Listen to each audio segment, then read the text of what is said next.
Face à la guerre menée par Vladimir Poutine à l'Ukraine, l'Europe a montré un visage ferme, uni et déterminé. Et pourtant, nous continuons à financer l'effort de guerre russe à hauteur de 700 millions d'euros par jour parce que nous nous sommes liés les mains au gaz russe. L'ironie du sort, c'est que c'est aujourd'hui Poutine lui-même qui menace de couper le robinet européen de gaz russe Nord Stream 1.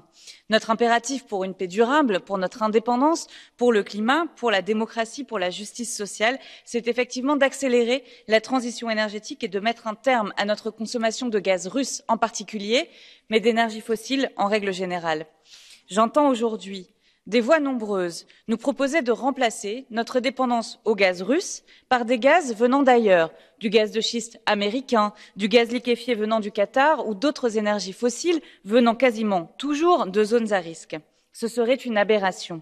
Une autre voie est possible, d'abord à travers l'efficacité énergétique, pourtant peu mobilisée par la Commission dans la communication d'aujourd'hui, mais aussi accélérée sur les renouvelables à un rythme sans précédent. Nous devons demander aux industries européennes de réduire leur consommation avec des mécanismes d'interruptibilité, mais aussi parce que 64% des processus industriels utilisent un gaz qui peut être remplacé. Que dire des engrais chimiques qui, à eux seuls, absorbent 2,5% du gaz consommé en France? De l'argent peut et doit être mobilisé en taxant les surprofits des pétrogazières, mais aussi en réorientant les fonds publics aujourd'hui investis dans les énergies fossiles vers les énergies renouvelables. Alors, chers collègues, nous avons besoin d'orienter tous les fonds qui sont sur la table vers la transition.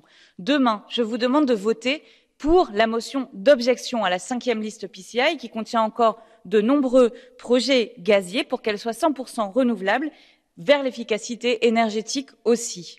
Aucun des projets gaziers qu'elle ne contient ne sera utile à la crise puisqu'aucun de ces projets ne sera créé dans les 5 ans.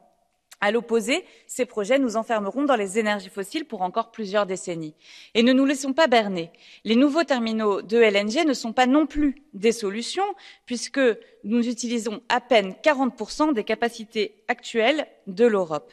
Nous avons besoin de tout cet argent, au contraire, pour des projets électriques renouvelables. Alors, au nom des 107 députés signataires de cette motion d'objection, je demande à la Commission de nous présenter au plus vite une nouvelle liste 100% efficacité énergétique et 100% renouvelable. Construisons ensemble un avenir qui soit respectueux du climat et vers un monde de paix.